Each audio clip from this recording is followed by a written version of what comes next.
Silakan duduk kembali. Shalom. Saudara-saudara, kita akan membaca surat Galatia, surat Paulus kepada jemaat di Galatia, pasal 1, ayat 6 sampai dengan ayat 10. Galatia 1, 6 sampai dengan 10. Kita akan membaca seperti biasa secara berbalas-balasan. Saya ayat 6, saudara ayat 7 sampai ayat 10 nantinya. Hanya ada satu Injil. Aku heran bahwa kamu begitu lekas berbalik dari Dia yang oleh kasih karunia Kristus telah memanggil kamu dan mengikuti suatu Injil lain.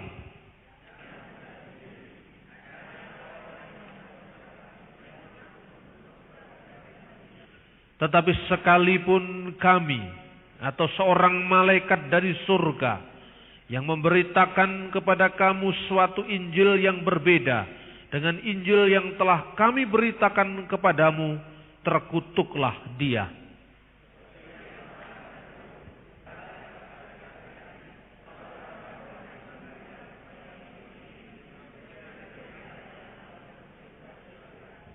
Jadi bagaimana sekarang? Adakah ku cari kesukaan manusia atau kesukaan Allah? Adakah ku coba berkenan kepada manusia? Sekiranya aku masih mau mencoba berkenan kepada manusia, maka aku bukanlah hamba Kristus. Saudara-saudara yang terkasih dalam Tuhan Yesus, surat kepada orang Galatia ditulis oleh Rasul Paulus tatkala menghadapi kalangan bidat Kristen yang berasal dari orang-orang Yahudi. Jadi pada saat itu ada banyak orang-orang Yahudi yang sudah percaya kepada Kristus, tetapi mereka masih berharap kepada keyakinan mereka yang lama. Bahkan mengalahkan harapan kepada Kristus itu di bawah harapan-harapan dan pikiran-pikiran yang lama. Misalnya, mereka mengharuskan sunat sebagai syarat keselamatan. Jadi kalau orang-orang Kristen tidak bersunat secara jasmani, kata orang-orang Yahudi ini yang sudah menjadi Kristen, maka Kristus itu tidak menyelamatkan mereka. Dan banyak lagi, misalnya kepatuhan pada hukum hari-hari, yaitu hari Sabat, masa raya, tahun-tahun baru dan sebagainya. Dan dalam konteks seperti ini Paulus menyebutnya sebagai Injil yang lain. Karena apa? Injil itu damai sejahtera dari Allah kepada manusia. Dan Kristus adalah cukup bagi keselamatan manusia. Kristus cukup dan tidak perlu ditambah dengan syarat-syarat yang lain yang justru akan menukar iman kita kepada Kristus menjadi harapan-harapan, syarat-syarat agamawi yang lain, yang itu tidak ada gunanya lagi sebagai seorang Kristiani. Saudara-saudara yang terkasih, ketegasan Paulus luar biasa. Dia mengatakan, seandainya kami, jadi bukan sekedar pihak lain, kami pun termasuk Paulus, karena firman Tuhan itu pedang bermata dua. Tidak hanya berlaku bagi orang lain, tapi juga berlaku bagi diri sendiri. Sekalipun kalau misalnya kami, bahkan malaikat yang di surga pun memberitakan sebuah Injil lain yang berbeda dengan yang kamu terima, terkutuklah dia. Ini sikap iman yang sangat tegas. Apa sebenarnya Injil, saudara-saudara? Pada waktu itu, pada masa jemaat purba, kelahiran orang-orang Kristen ini dipandang dengan mata sebelah oleh orang Yahudi. Kekristenan muncul dari desa Yesus, yaitu Nazaret. Yesus ini dilahirkan di Bethlehem, kota Daud, di padang Efrata. Kita melihat gembala-gembala yang menyambut kelahiran Yesus. Lalu dari kota kecil yang tidak pernah dicatat dalam sejarah ini, lahir keselamatan dunia. Tunas Isai, keturunan Isai. yaitu putra Daud. Maka tatkala diberitakan ada keselamatan dari Galilea, orang mencibir. Seperti dikatakan Nathanael, apa mungkin seorang nabi muncul di Galilea? Apa mungkin kebaikan muncul di daerah yang tidak mereka kenal? Dengan demikian, Galilea, Nazaret, Bethlehem itu di mata orang Yahudi pada zaman itu termasuk daerah pinggiran. Bukan sekedar pinggir secara geografis, tetapi pinggir secara rohani. Jadi disepelekan, tidak dianggap.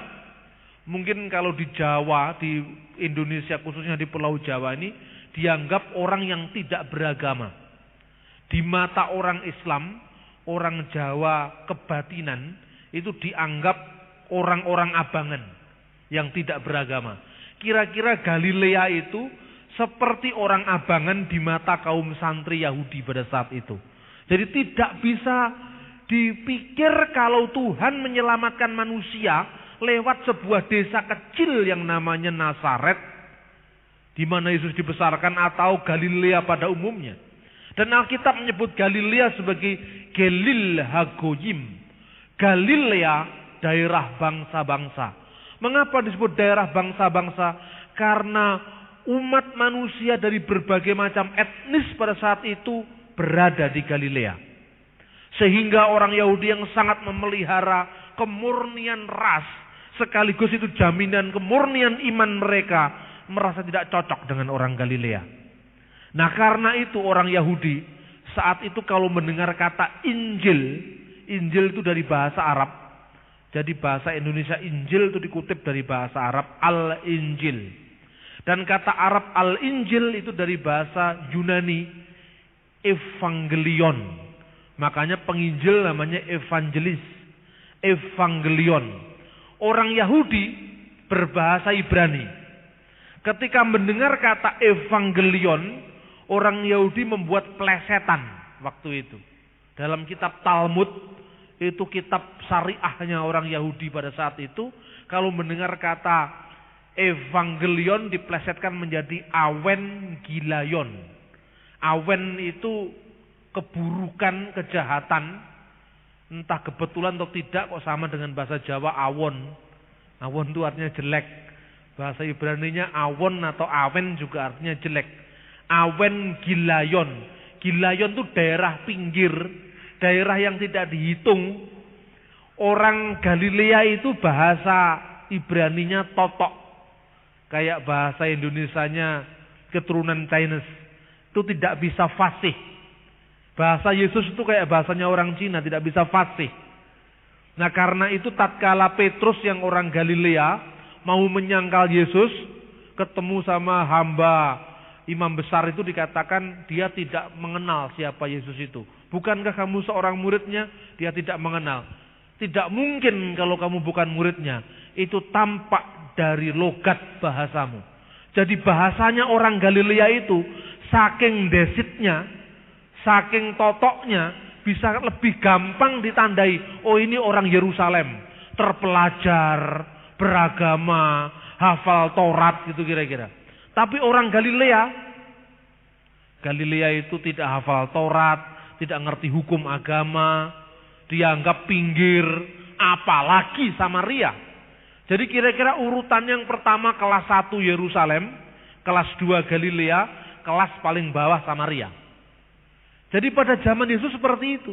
Sehingga Injil diplesetkan dengan Awen Gilayon, yaitu dosa atau keburukan atau kejahatan orang-orang pinggiran.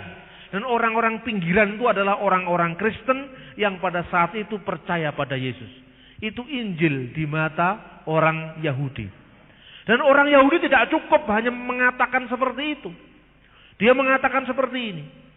Yesus itu adalah anak haram dari Maria, ibunya Yesus, yang berselingkuh dengan perwira Romawi yang namanya Pandera atau Pandera. Makanya dia menyebut Yesua bar Pandera atau Yesua ben Pandera. Yesus anak perwira Romawi dari hasil selingkuhannya dengan Maria. Tradisi ini muncul pada abad kedua. Betapa jahatnya orang-orang Yahudi pada saat itu memberlakukan kekristenan yang waktu baru muncul kecil lalu ditindas luar biasa. Bahkan pada sejarahnya nanti orang Yahudi juga bersekongkol dengan Kaisar Roma untuk menindas orang-orang Kristen, sehingga pada abad ketiga Masehi, abad kedua, akhir abad kedua Masehi, awal abad ketiga, orang Kristen diusir semua dari Yerusalem, dari Galilea, sampai kekristenan adalah satu-satunya iman, satu-satunya katakanlah religion, agama yang tidak akrab dengan pusat perkembangannya mula-mula. Islam selalu di Arab, dan Islam itu muncul di Arab, berkembang di Arab sampai sekarang pusatnya Arab. Hindu muncul di India, sampai sekarang pusatnya di India. Kristen muncul di Galilea, di Bethlehem, tetapi sekarang pusatnya di Eropa, di Roma, di Turki, tidak di Israel. Mungkin sepintas lalu orang menjawab, ini hanya kebetulan karena orang Kristen ditindas. Tapi sebenarnya ini juga menggenapi kata-kata kitab suci. Batu yang dibuang oleh tukang-tukang bangunan akhirnya menjadi batu penjuru. Karena apa? Iman kepada Kristus yang adalah Mesiasnya orang Yahudi ditolak sendiri oleh orang Yahudi. Tapi kemudian bangsa-bangsa lain menerima Injil. Justru mereka yang terbelakang menjadi yang terkemuka, menjadi yang terdepan. Yaitu orang-orang yang darinya berasal Yesus Kristus, anak Daud, keturunan Yehuda, malah orang Yehuda menolak dia. Dan sampai hari ini, orang-orang Yahudi yang menjadi pengikut Kristus di Israel itu hanya 3,2%. Kebanyakan orang-orang Kristen di Timur Tengah itu orang Arab, bukan orang Yahudi. Nah ini saudara-saudara, dengan jelas orang Yahudi itu menolak Yesus sejak awal karena mereka sendiri tidak mengetahui bahwa dalam kitab suci Alkitab, Taurat, Jabur dan para nabi yang disebut Perjanjian Lama menubuatkan kedatangan Mesias. Karena itu ketika Yesus datang, orang Yahudi dengan berbagai macam cara hendak menolak Mesias. Tapi penolakan itu justru berbalik menghantam dirinya. Satu contoh, Bar Pantera atau Bar Pandera, anak perwira Romawi yang namanya Pandera. Sesungguhnya itu sebuah plesetan yang malah membuktikan kebenaran iman Kristen. Karena kata Pandera itu sebenarnya plesetan dari kata Parthenos. Seperti Evangelion, kabar baik, diplesetkan jadi Evangelion, dosa orang-orang pinggir. Maka Yesus sang putra perawan, karena Parthenos bahasa Yunani itu perawan, menjadi Pandera. Perawan itu Parthenos menjadi Pantera. Itu merupakan endapan kebenaran Injil yang ditolak oleh orang Yahudi lalu diplesetkan. Tapi pemelesetan itu kan pasti ada asal-usulnya. Asal-usul aslinya kelihatan. Berarti memang Yesus itu seorang anak perawan. Artinya Yesus itu terbukti bahwa lapisan sejarah yang menolak dia sekalipun membuktikan bahwa Yesus lahir ke dunia ini tanpa seorang bapa. Dan membuktikan asal-usul ilahi Yesus bahwa Yesus tidak seperti kita. Tidak seperti manusia pada umumnya. Dia lahir sebagai firman yang menjadi daging. Ini Injil di mata orang-orang Yahudi pada saat itu. Dan ketika pada akhir abad pertama, banyak orang-orang Yahudi yang masuk Kristen, itu bukan karena menerima Injil secara tulus, tetapi karena mereka melihat bahwa kekristenan semakin berkembang. Sehingga mereka ingin menjadi Kristen, tetapi keyahudiannya, pandangan-pandangannya tadi dibawa ke gereja. Itulah yang dilawan Paulus dengan mengatakan mereka mengabarkan Injil yang lain. Dan jangankan kita manusia, kami ini, malaikat dari surga pun, kalau mereka mengabarkan Injil yang lain, terkutuklah dia. Nah, apakah sikap Paulus ini sampai hari ini masih relevan. Alkitab itu relevan sampai kapanpun. Meskipun yang nulis Paulus, tapi Paulus diilhami oleh kuasa Roh Kudus dan kebenaran Alkitab ini akan selalu relevan sampai akhir zaman. Sekarang ini kalau zaman Yesus kita mengenal kata Injil diplesetkan dengan Evangelion, jadi Evangelion. Sekarang ini pun kita mendengar Injil, tapi makna yang terkandung bermacam-macam.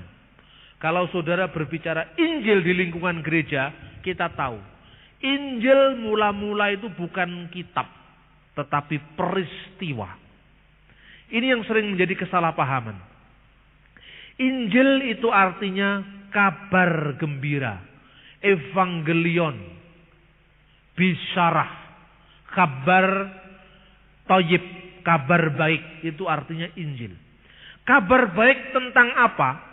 Kabar baik tentang Allah yang menyelamatkan manusia melalui anaknya yang tunggal, yaitu Tuhan Yesus Kristus.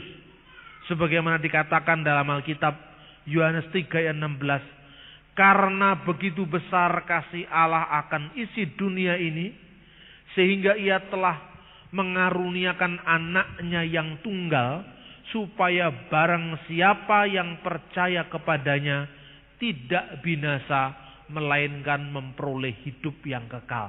Itulah intisari Injil. Li'annahu hakada akhaballahul alam hatta badala ibnahul wahid likai la yuhlika kullu man yu'minu bihi bal takunu lahu hayatul abadiyah. Itulah Injil. Kabar thayyib, kabar gembira, good news, itulah makna Injil. Nah, Injil itu kemudian diajarkan, dihayati, dilaksanakan dalam kehidupan jemaat mula-mula. Lalu dituliskan. Jadi ditulis setelah dihayati. Gereja memiliki iman akan Injil, yaitu firman yang hidup, baru kemudian dituliskan. Ini bedanya dengan Islam. Kalau Islam itu Nabi Muhammad, menurut pandangan orang Islam, Muhammad itu Nabi di bawah Quran. Jadi Al-Quran itu diberitakan oleh Muhammad. Kalau di Kristen, Injil-Injil tertulis memberitakan Yesus, bukan sebaliknya. Jadi Injil di bawah Yesus. Injil itu berita kabar baik tentang Yesus. Kalau di Islam, Muhammad memberitakan Quran. Jadi Qurannya lebih tinggi dari Muhammad. Karena Quran menurut pandangan orang Islam kalamullah, firman Allah. Muhammad penerimanya atau pesuruhnya. Di Kristen, firman menjadi daging, bukan firman menjadi kitab. Yesuslah yang diberitakan oleh kitab Injil. Jadi kitab Injil memberitakan tentang Yesus. Kenapa kitab-kitab itu disebut Injil? Karena kitab-kitab itu, Matius, Markus, Lukas, Yohanes, memberitakan tentang firman yang menjadi daging, yang adalah kabar gembira bagi seluruh umat manusia. Inilah salah satu kesulitan kita di Indonesia, tatkala kita berbicara, berdialog dengan orang Islam. Karena orang Islam berpikir Injil itu kitab seperti Quran. Jadi pikirannya, Allah itu memberikan Taurat kepada Nabi Musa, diturunkan. Kemudian kepada Nabi Daud, kitabnya diturunkan. Kemudian kepada Nabi Isa, kitabnya diturunkan. Terus terakhir, definitif, kepada Muhammad, Qurannya diturunkan. Jadi itu harus terakhir. Karena itu ketika ada Nabi setelah Muhammad, dianggap sesat, MUI, ngamuk. Yang namanya Ahmadiyah itu. Orang-orang Ahmadiyah itu percaya bahwa Nabi terakhir itu bukan Muhammad, tapi Hazrat Mirza Ghulam Ahmad alaihi salam dari India. Ini yang sekarang rame-rame fatwa majelis ulama itu, karena mereka percaya adanya Nabi setelah Muhammad.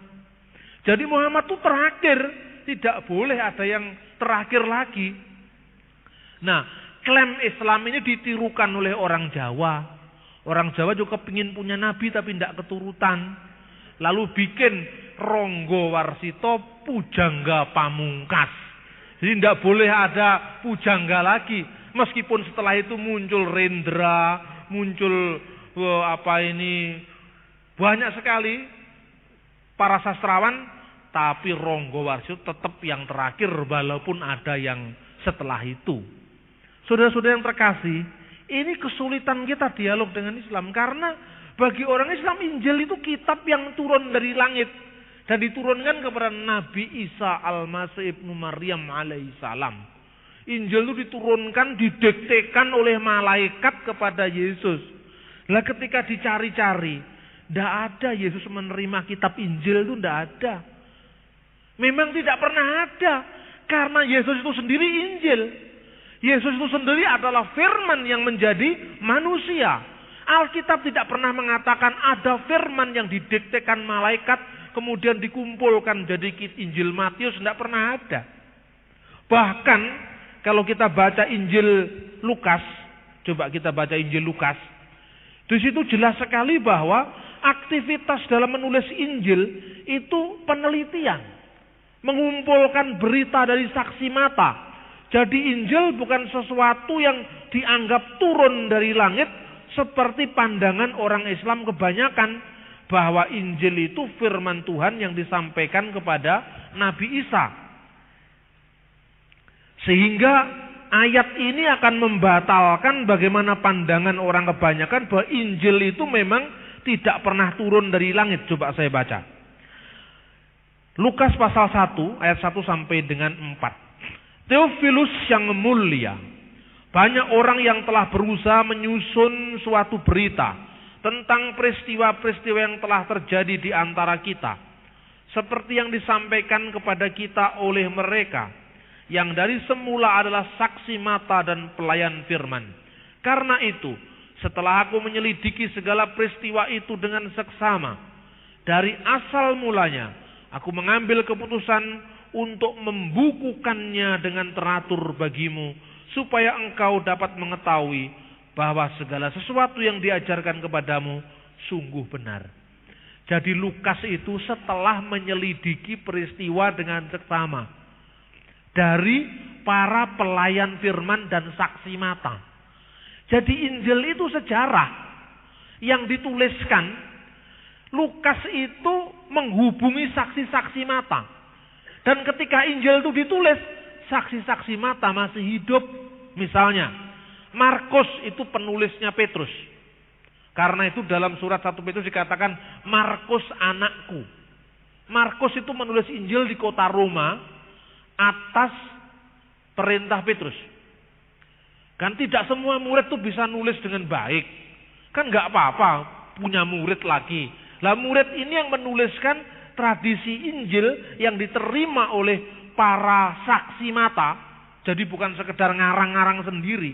Ada saksi mata. Di pengadilan pun saksi sangat penting. Saksi mata dan pelayan firman yang sehari-harinya mengetahui, mengalami, berjumpa dengan Yesus. Itu yang ditulis, dibukukan agar apa? Generasi iman selanjutnya, gereja selanjutnya punya arahan, punya pedoman. Karena itu Injil-Injil dan tulisan-tulisan Rasul itu diilhamkan oleh Roh Kudus. Sekalipun Roh Kudus mengilhamkan Injil, mengilhamkan tulisan-tulisan suci, tapi para murid itu bukan sekedar orang yang pasif. Seolah-olah pada malam misalnya Jumat Legi, malaikat datang, "Hei Markus, tulislah." Enggak. Terus hafalkan. Enggak. Tapi Markus sendiri menulis berdasarkan berita dari Petrus. Kemudian Yohanes menulis itu karena didorong oleh murid-muridnya. Saya ingin sedikit memberikan sejarah gereja. Yohanes adalah penulis Injil yang paling akhir sekalipun dia saksi mata. Penulis Injil pertama adalah Matius. Matius itu Rasul Yesus, dulunya pemungut cukai yang bertobat. Nah, kesaksian Matius kepada orang-orang Yahudi di Yerusalem itu dituliskan dalam bentuk Injil yang akhirnya disebut Evangelion Katamation. Injil menurut kesaksian Matius. Coba perhatikan. Banyak sekali ayat-ayat perjanjian lama yang dikutipnya. Kenapa? Karena memang pembacanya orang Yahudi.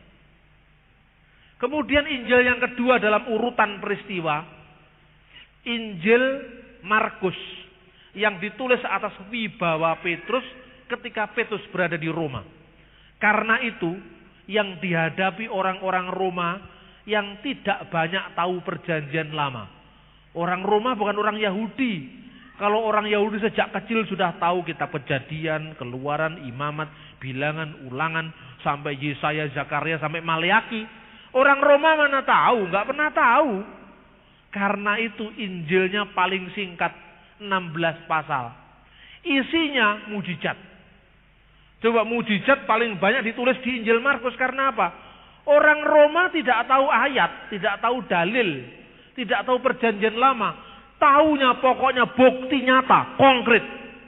Ini ada orang mati dibangkitkan, ada orang sakit apapun disembuhkan, pendarahan 12 tahun disembuhkan. Orang-orang yang seperti ini tidak butuh teori, tapi butuh bukti. Jadi Injil Matius ditulis untuk kalangan orang Yahudi supaya mereka percaya Yesus. Karena orang Yahudi kutipan ayatnya banyak. Injil Markus butuh bukti nyata, makanya singkat, tegas, konkret. Injil Lukas ditulis bagi seorang yang biasa berpikir secara logika, filsafat Yunani. Karena itu Injilnya yang ditulis ini pembacanya bukan orang kebanyakan, pembacanya orang-orang berlatar belakang pikiran Yunani. Karena itu kalau dilihat, setelah aku menyelidiki dengan seksama. Nah, itu orang pinter kan harus seksama. Kalau orang pinter asal nulis tidak mau terima dia. Maka aku ingin menuliskannya secara teratur bagimu. Ada step by step. Dia menyelidiki dari saksi mata, pelayan firman, kemudian menuliskannya secara sistematis, secara teratur bagimu. Itu Injil Lukas. Matius, Markus, Lukas masih ada yang kurang. Peradaban dunia pada saat itu diwakili oleh 3 kelompok besar. Yang pertama ada Romawi, punya tentara, punya militer yang banyak. Menguasai dunia sampai di Timur Tengah. Seluruh dunia waktu dikuasai yang namanya Pax Romana, yaitu Imperium Romawi. Tetapi tidak bisa disangkal sebelum masa Romawi, Iskandar Agung mengirimkan tentaranya menaklukkan dunia. Menaklukkan dunia dengan seks. Itu Iskandar Agung. Caranya apa?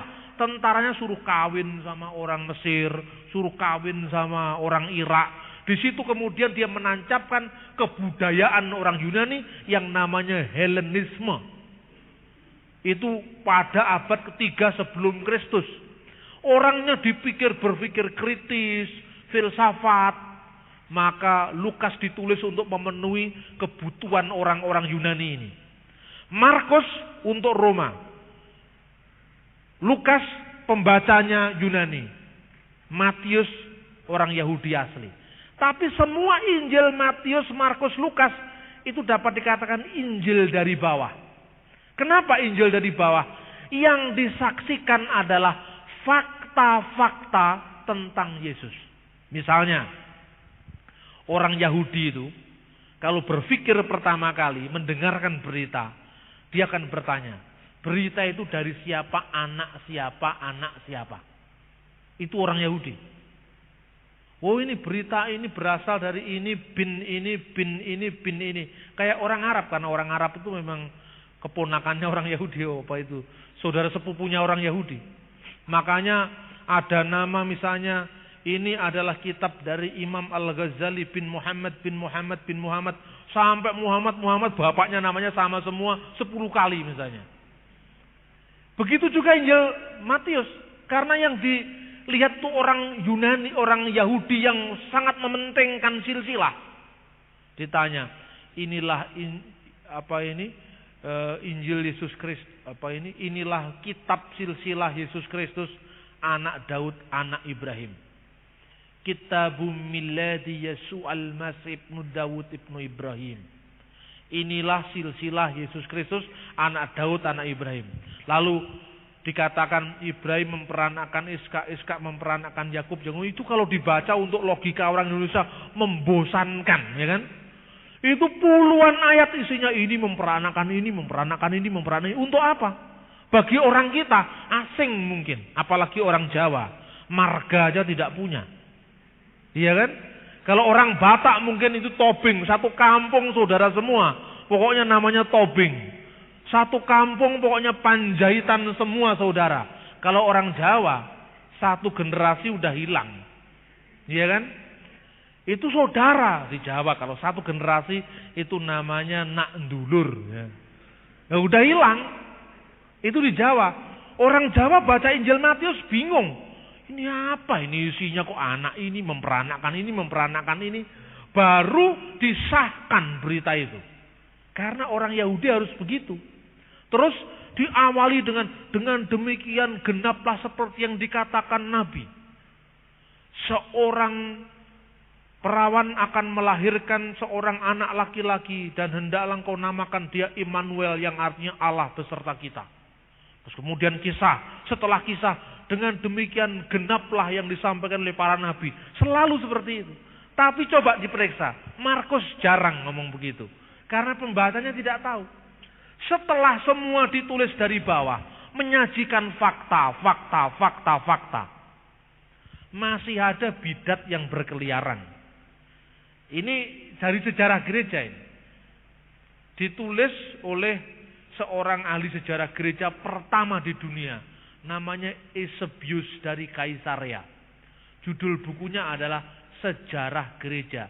Tarikh al-Kanisah. Terjemahan bahasa Arab. Dia menulis seperti ini. Yohanes, rasul yang usianya sangat tua, sebelum dibuang ke Pulau Patmos, dia ada di Efesus. Pada saat dia ada di Efesus itu, muncul kelompok bidat yang namanya Kerintus.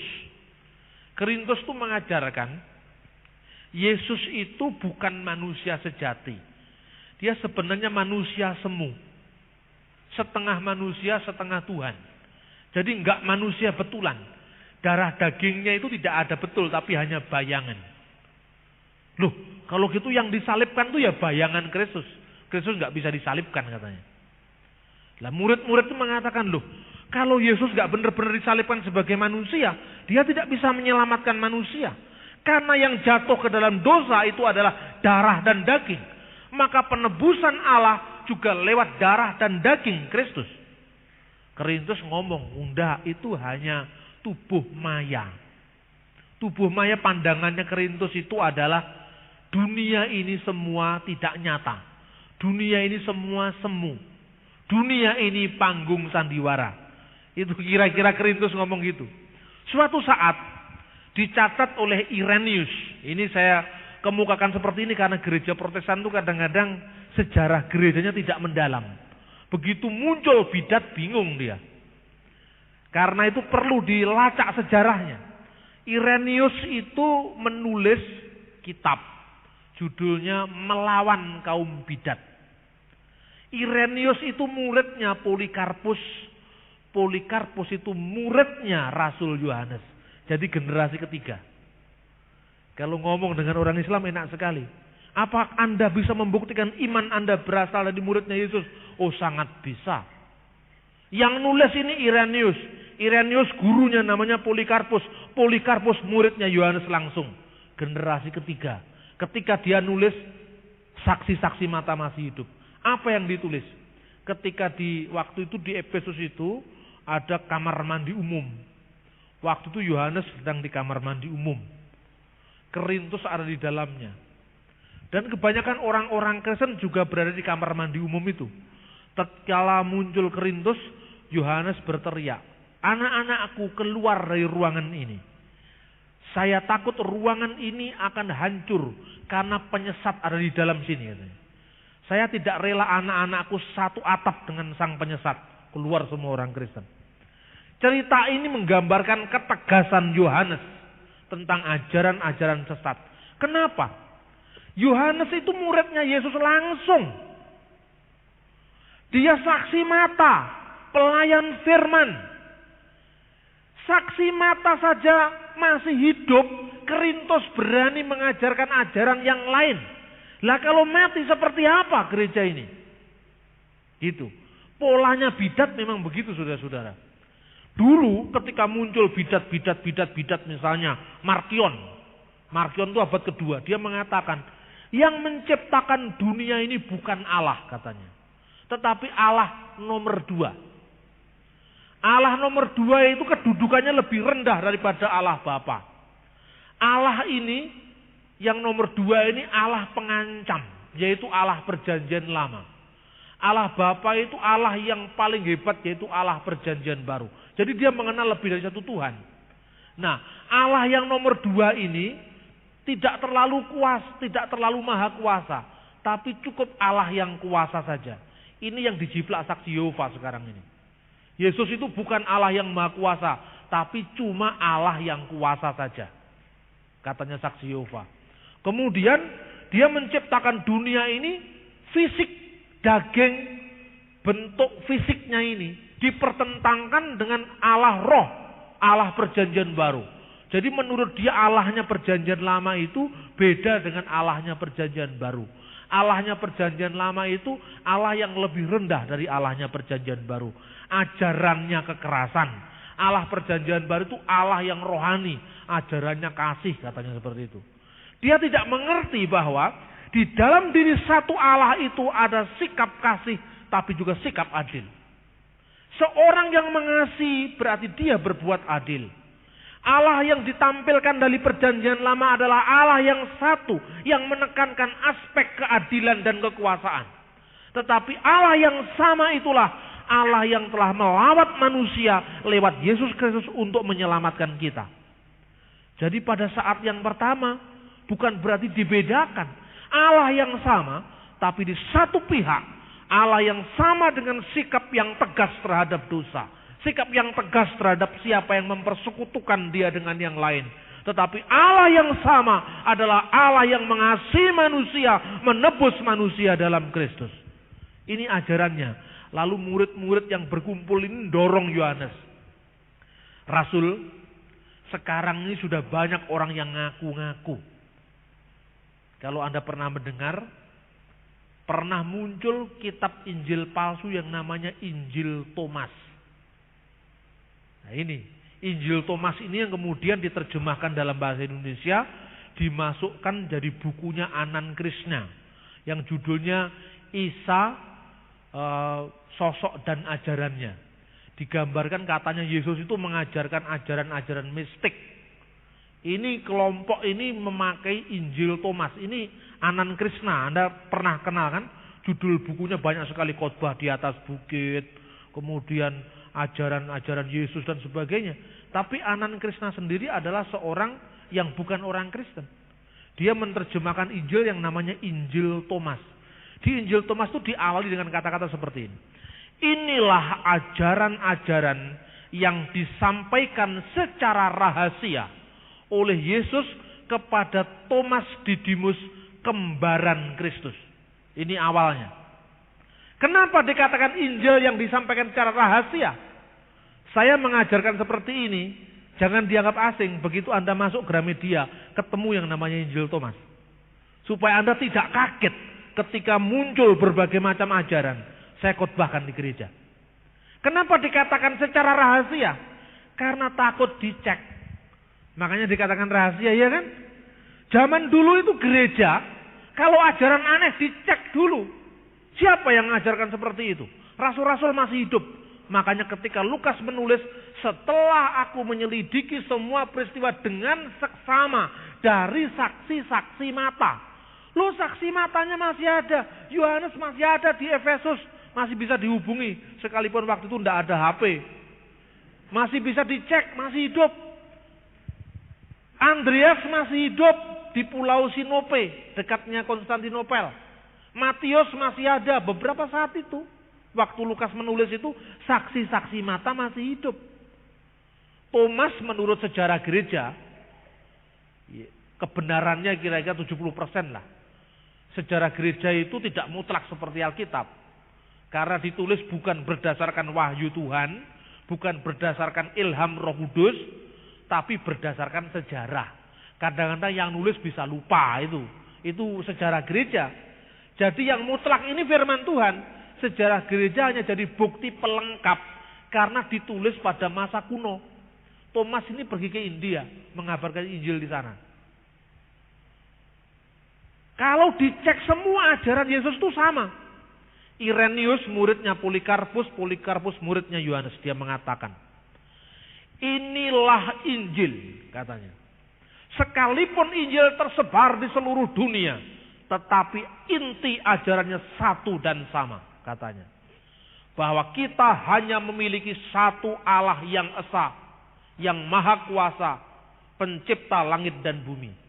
Dan kepada Yesus Kristus anaknya, yang adalah firman Allah yang menjadi manusia, yang menderita di bawah pemerintahan Pontius Pilatus, disalibkan, mati dan dikuburkan. Turun ke dalam kerajaan maut, dan akan datang kembali untuk menghakimi orang yang hidup dan orang mati.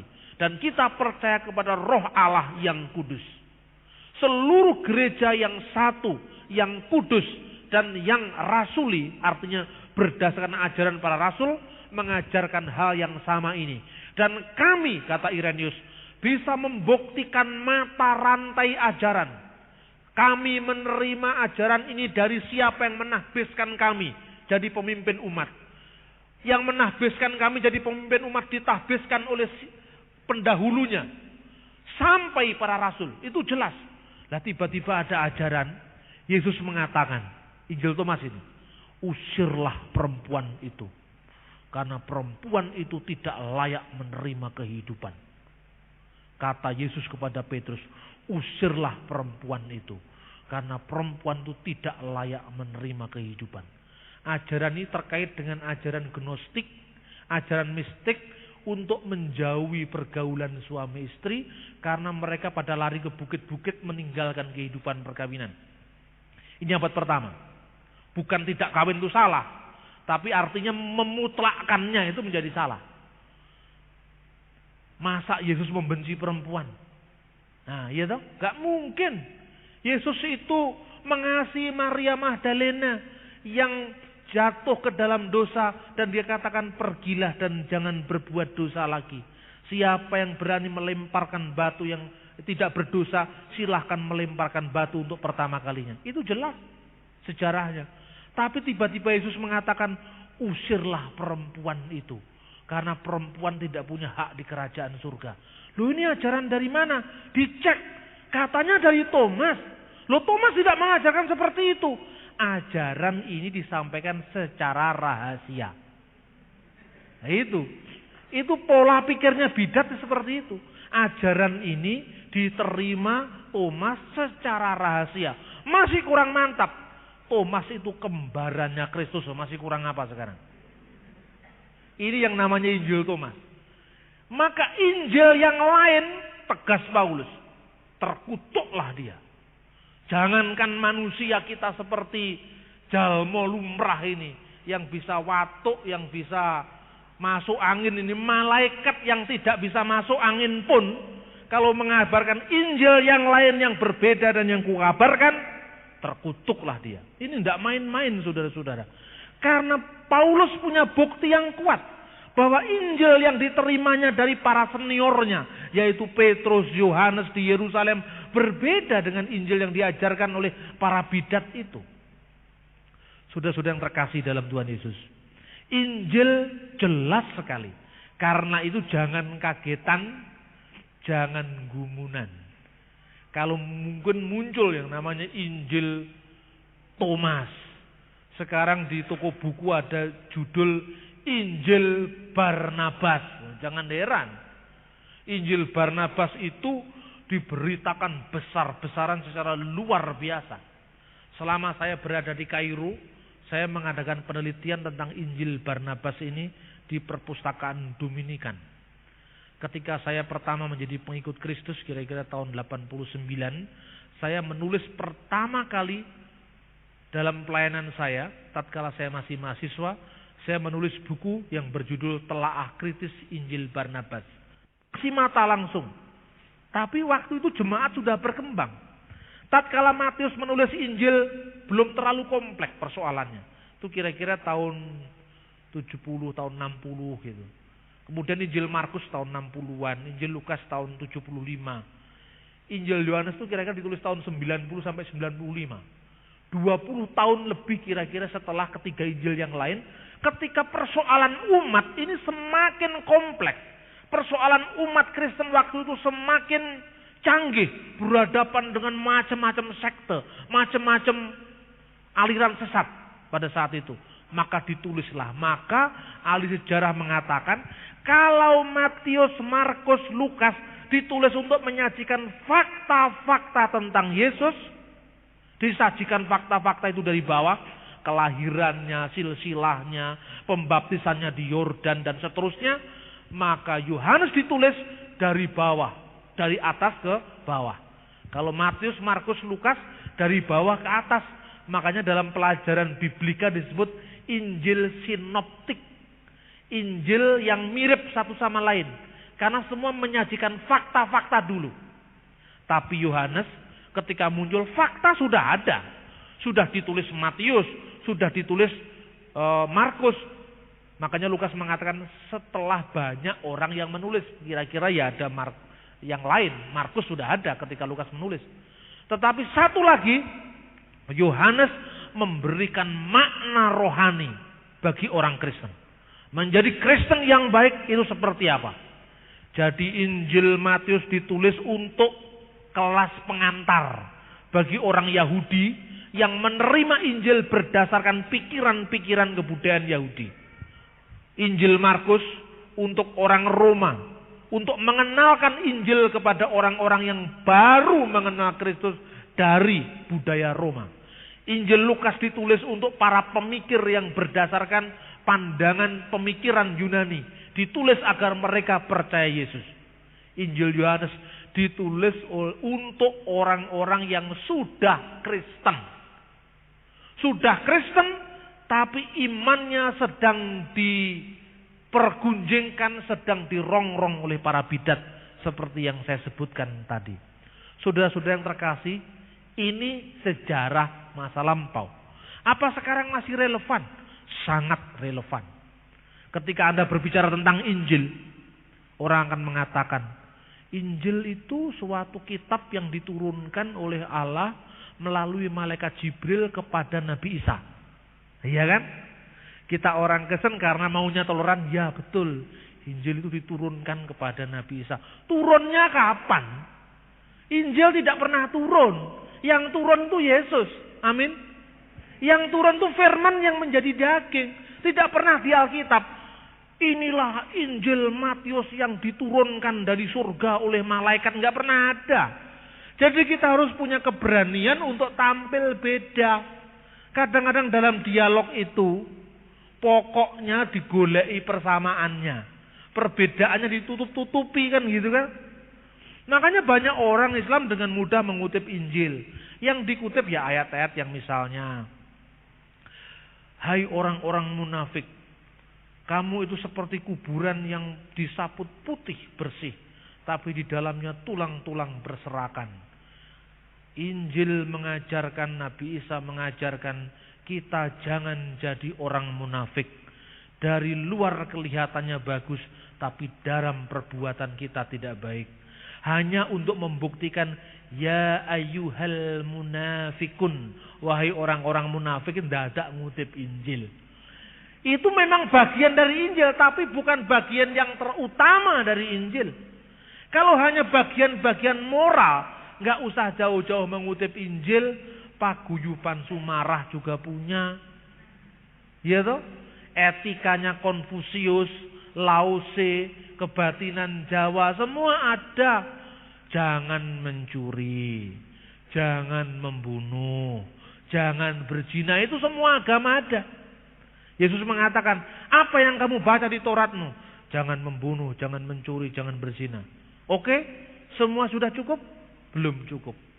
Jualah seluruh harta milikmu, ikutlah aku. Ya kan? Artinya apa? Hidup ini perlu pengorbanan total kepada Yesus. Tidak berarti setelah khotbah ini pulang jual mobilmu, jual tanahmu, tidak seperti itu. Artinya apa? Kalau perlu pengorbanan. Tapi lihat-lihat konteksnya. Sebab di Korea pernah ada aliran suruh menjuali karena 28 Oktober mau kiamat. Ternyata enggak kiamat, sudah jalan 10 tahun. Bidat juga suka menghitung-hitung akhir zaman seperti itu. Saudara yang terkasih, Injil setelah dicocokkan tidak cocok dengan kemauan mereka. Injil itu kitab yang turun dari langit. Begitu dilihat, dibuka-buka, kok nggak ada yang turun. Injil kok lu ditulis. Setelah aku berusaha meneliti berita-berita di antara kita, loh, lah ini kan suratnya Lukas kok dijadikan Injil. Nah, kemudian sudah kita umat Islam mengatakan, karena ukurannya berbeda, dia mengatakan, lah itu jelas suratnya Paulus kamu katakan kitab suci. Itu jelas suratnya Yohanes kamu samakan kitab suci. Kitab suci itu namanya surat Al-Baqarah, surat Ali Imran, surat Al-An'am. Itu terus misalnya jelas rumusannya. Loh itu kan menurut mereka. Menurut kita bukan seperti itu. Karena kalau di Islam firman itu menurut pandangan Islam. Menurut pandangan Islam saya katakan bukan berarti membenarkan. Tapi sekedar menyampaikan menurut pandangan Islam, kitab suci itu firman yang turun jadi buku. Kalau di Kristen, firman yang sejak semula, yang dikatakan Yohanes, pada mulanya adalah firman, firman itu bersama-sama dengan Allah, dan firman itu adalah Allah, dan seterusnya, firman itu telah menjadi manusia. Yesus mengatakan, akulah roti yang turun dari surga. Yang turun ya Yesus itu, bukan Injilnya yang turun. Nah, saudara-saudara kita, sebagian umat Islam itu mencocok-cocokkan loh. Kok tidak sama dengan Injil yang saya pikirkan? Lalu menuduh orang Kristen sudah memalsukan kitab Injilnya. Masa tulisannya Matius diarani firman Tuhan? Masa tulisannya Markus diarani firman Tuhan? Wongnya nulis jelas kok, bukan firman Tuhan. Mereka berpikir firman Tuhan itu harus didiktekan langsung seperti itu. Lalu setelah dicari-cari tidak sama, bikin sendiri yang namanya Injil Barnabas. Ini yang saya tulis itu. Injil Barnabas itu bikinan abad pertengahan dari kalangan orang-orang Muslim yang kecewa. Karena apa? Injil tidak cocok seperti yang mereka bayangkan. Saking semangatnya, biasanya Injil itu ditulis paling banter 28 pasal. Penulis Injil dari Spanyol ini, karena Injil Barnabas ditulis di Spanyol abad 16, saking semangatnya nulis Injil sampai 222 pasal. Nah itu Injilnya orang gregetan. Nulisnya banyak sekali, 222 pasal. Anda sekarang masuk ke Gramedia, masuk ke toko-toko buku, semua ada yang namanya Injil Barnabas. Lah orang Kristen harus ditantang sekarang. Bagaimana Injil Barnabas itu? Prinsip-prinsip yang hendak saya kemukakan, sudah saya kemukakan sekarang. Besok session kedua akan saya kupas tentang Injil-Injil palsu selain Injil yang kita akui ini. Termasuk Injil Barnabas. Bagaimana kok mengatakan palsu? Orang Kristen itu kalau ditanya, mana palsunya, di mana, harus tahu buktinya. Supaya kita berbeda dengan orang lain. Jangan kita mengatakan pokoknya, itu tidak benar. Kita harus tahu mengapa kita katakan palsu. Jelas buktinya. Orang mengatakan seperti ini. Kenapa firman itu bersama dengan Allah, kok firman itu Allah? Pak Abdullah Wasian, kiai di Wonokromo itu, nulis buku judulnya begini. Kalau Ali bersama dengan Abu Bakar, Abu Bakar bukanlah Ali. Ya mesti aja kalau Ali dengan Abu Bakar. Iya toh? Ini perumpamaan yang tidak pas. Pada mulanya Abu Bakar bersama Ali. Abu Bakar bukanlah Ali. Memang benar. Ali lain dengan Abu Bakar. Sudah tahu itu. Tapi firman itu tidak tampak. Allah itu tidak tampak. Allah itu bukan nggak sama dengan Umar, Abu Bakar, Ali, Suwoko, Suwono, Bambang, ora podo. Allah itu roh adanya. Tidak bisa diumpamakan dengan fisik. Allah itu roh. Barang siapa menyembah dia harus dengan roh dan kebenaran. Ini banyak sekali ajaran kita dipergunjingkan orang. Tapi kita kadang-kadang tidak sadar. Karena apa? Yang kita warisi ini, gereja kita ini tidak pernah menjelaskan.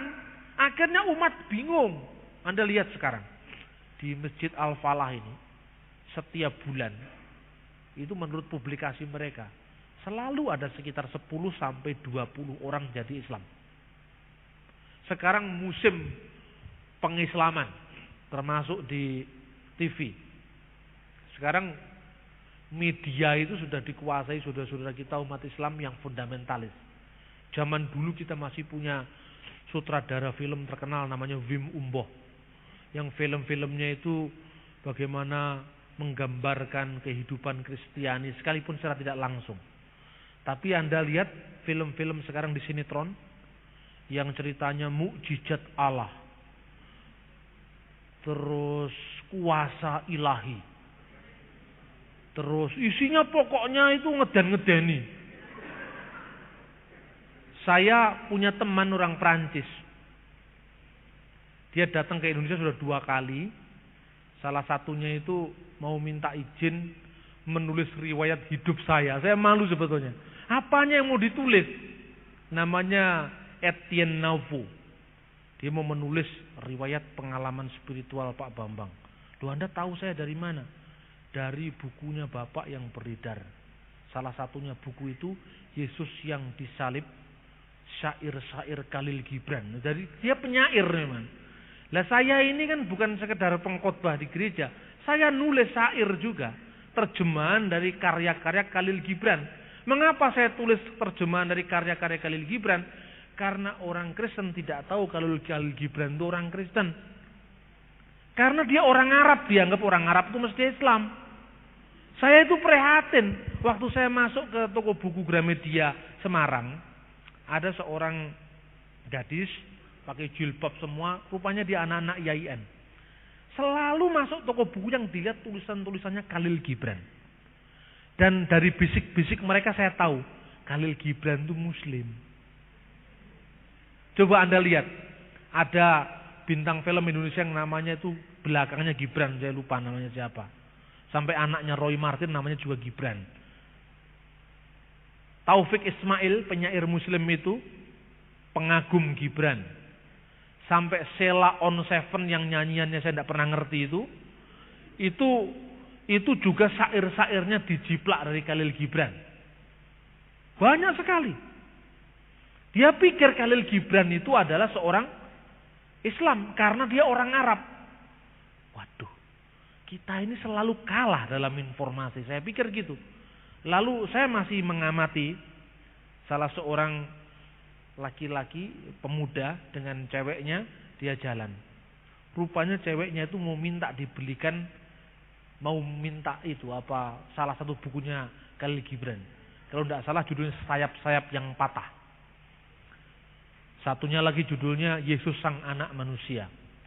Lalu cowoknya bilang, jangan. Saya dengarkan, pura-pura saya baca tapi saya mau dengarkan. Apa? Sarannya apa? Jangan. Kenapa? Ini tidak percaya Yesus Tuhan ini katanya.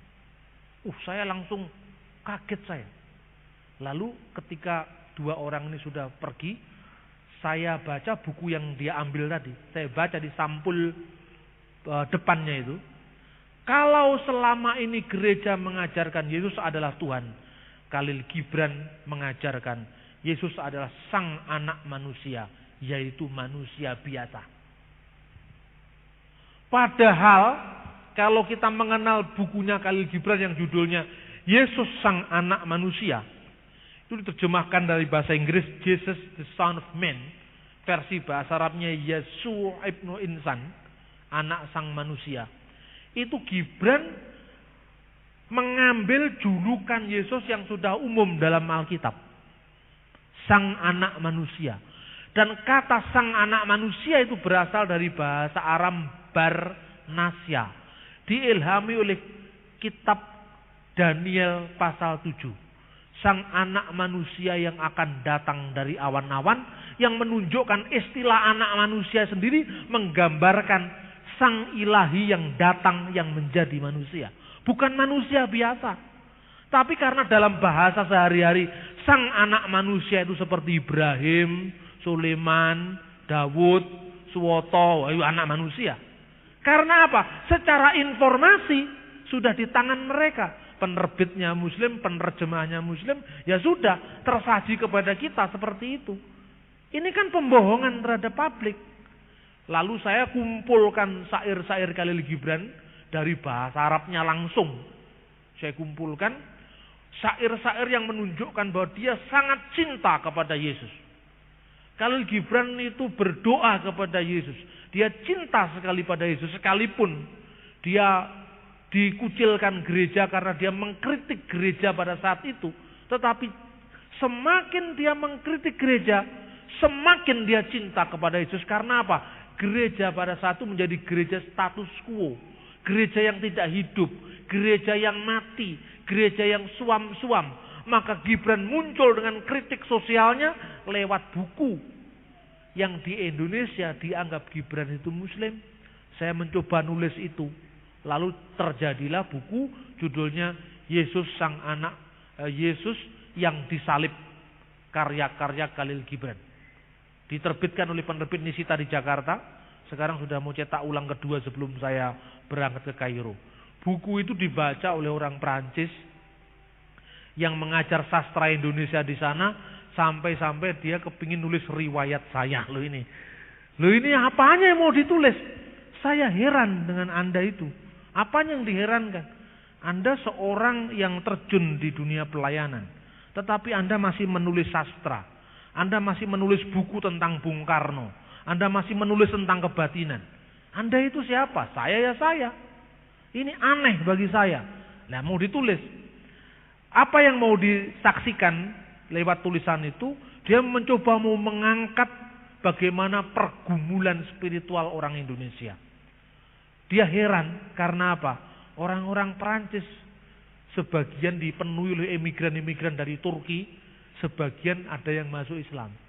Tapi kok di Indonesia, di tengah-tengah proses santrinisasi sekarang ini, banyak orang dulu itu kalau punya anak, lahir namanya anaknya bahasa Sanskerta, bahasa Jawa. Sekarang sedikit-sedikit anaknya Arab, walaupun tidak tahu artinya.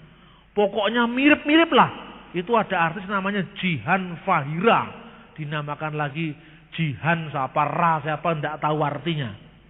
Ini sekarang lagi tren, ya kan? Ini gejala apa? Artinya ada kesadaran orang untuk menunjukkan identitasnya. Saya mencoba mengimbangi fenomena ini dengan menunjukkan orang Kristen agar bangga dengan kekristenannya. Tapi kebanggaan yang bukan sekedar pokoknya, tapi memiliki basic, memiliki dasar, memiliki landasan yang kuat. Sehingga pengajaran menjadi sangat penting di gereja. Selama ini orang bertanya, kita tidak menjawab. Lalu bagaimana mereka mau mengerti? Ada orang bertanya begini, apakah Yesus itu benar-benar mati? Oh iya, mati. Buktinya apa? Ahmadiyah mengatakan Yesus memang disalib. Ini Ahmadiyah yang sekarang dimusuhi FPI itu. Yesus itu memang disalib. Tetapi disalib tidak sampai mati. Hanya mati suri. Kemudian dia turun dari salib. Menurut versi mereka yang menurunkan itu Nikodemus. Setelah diturunkan, Yesus itu pergi ke sebelah timur, pergi ke India. Di tengah jalan, waktu di jalan ke Damaskus, ketemulah dengan Saul orang Tarsus, yaitu Paulus. Paulus yang sudah takut diselimuti oleh kebencian untuk memusnahkan orang Kristen, dia berpikirlah itulah Yesus yang sudah bangkit. Padahal itu hasil ilusinya Paulus katanya. Padahal Yesus yang dijumpai itu Yesus yang sedang sembunyi-sembunyi mau lari ke India. Ini menurut aliran Ahmadiyah. Sampai di India sana, Yesus mendarat di sebuah kota yang namanya kota Punyap. Di Punyap, Srinagar, Yesus itu hidup sampai usia 120 tahun, kawin dengan gadis India. Dari hasil perkawinan dengan gadis India itu punya anak cucu, dan sekarang ini salah satu keturunan Yesus menjadi juru kunci kuburannya sendiri. Jadi kuburannya Yesus itu ditemukan di kota Punyap katanya, tertulis Yasu Asaf. Kemungkinan itu adalah Yesus sang pengembara, karena pergi sampai jauh-jauh ke India. Inilah inti dari ajaran Ahmadiyah. Dan satu hal, Mirza Ghulam Ahmad mengatakan, Ana Masihul Maut. Aku inilah adalah Kristus yang dijanjikan. Kristus yang ditunggu-tunggu. Luar biasa. Jadi Mirza Ghulam Ahmad itu lebih tinggi dari Nabi Muhammad. Karena Nabi Muhammad tidak menyangkal bahwa Yesus itu adalah Al-Masih. Dalam Quran sendiri dikatakan, Al-Masih Isa bin Maryam wajihan fid dunya wal akhirat.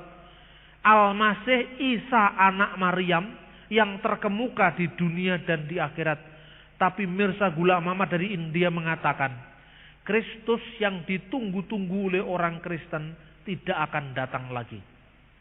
Al-Masih yang ditunggu-tunggu oleh orang Islam yang akan datang mengalahkan Dajjal atau Antikristus tidak perlu ditunggu lagi sampai akhir zaman. Karena Yesus sudah datang dalam diri saya. Dan saya ini adalah Kristus yang ditunggu-tunggu. Kristus yang dijanjikan. Itu kata Mirza Ghulam Ahmad. Dia sadar keyakinan Kristen yang paling utama itu adalah kebangkitan.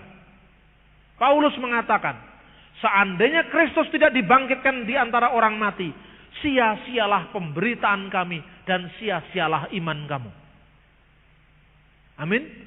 Maka dia mengatakan, Yesus sudah mati dan tidak perlu ditunggu lagi kedatangannya. Kuburannya sudah saya temukan di India. Ini katanya Mirza Ghulam Ahmad. Maka Mirza Ghulam Ahmad menulis buku pertama kali berjudul Masih Hindustan Man. Artinya Jesus in India. Yesus di India. Dalam buku ini dikatakan Yesus yang sudah mati di India itu tidak akan datang lagi, tetapi yang dikatakan dalam Injil dia akan datang lagi, dan yang dikatakan dalam hadis Muhammad dia akan datang lagi pada zaman akhir, itulah saya. Lalu dia mengutip lagi Maliaki, menjelang hari Tuhan Elia akan datang. Dia mengatakan, coba lihat orang Kristen, apakah Elia benar-benar datang? Tidak. Yang datang adalah Yohanes Pembaptis dalam spirit Elia. Maka kalau dikatakan Yesus akan datang, Yesus tidak pernah benar-benar datang. Tetapi dia yang punya spirit seperti Yesus yang datang. Dan itulah saya, katanya. Sampai di India pecah jadi dua. Ketika Nehru, Muhammad Ali Jinnah dengan Gandhi memecah negara India untuk Hindu, Pakistan untuk Islam. Maka saat itu Ahmadiyah hidup di sebuah kota di Pakistan yang namanya kota Rabwah. Ketika Pakistan sudah menjadi negara Islam, Ahmadiyah diusir dan sekarang pusatnya ada di kota London, di Inggris. Jadi sebetulnya orang Islam itu ya tidak usah terlalu marah sama orang Barat. Sebab yang aneh-aneh itu malah dilindungi semua di Barat kan. Yang di negara Islam tidak boleh. Pusatnya sekarang di London. Dan sekarang penggantinya sang Nabi, dalam tanda kutip, Mirza Ghulam Ahmad itu anaknya sendiri yang bernama Mirza Bashiruddin Mahmud Ahmad. Gelarnya adalah Khalifatul Masih kedua. wakil Kristus yang kedua. Coba sekarang, kalah Paus. Ini wakil Kristus langsung kedua, ada di London. Nah, saya berikan ulasan seperti ini, supaya kalau saudara baca koran, baca majalah, ada gambaran. Oh, Ahmadiyah yang dianggap sesat oleh orang Islam itu seperti itu.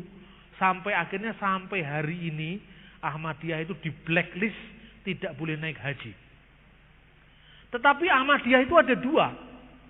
Ahmadiyah Qadiani dan Ahmadiyah Lahore. Ahmadiyah Qadiani ini yang sekarang dimusuhi oleh FPI, yang dilempari di parung itu.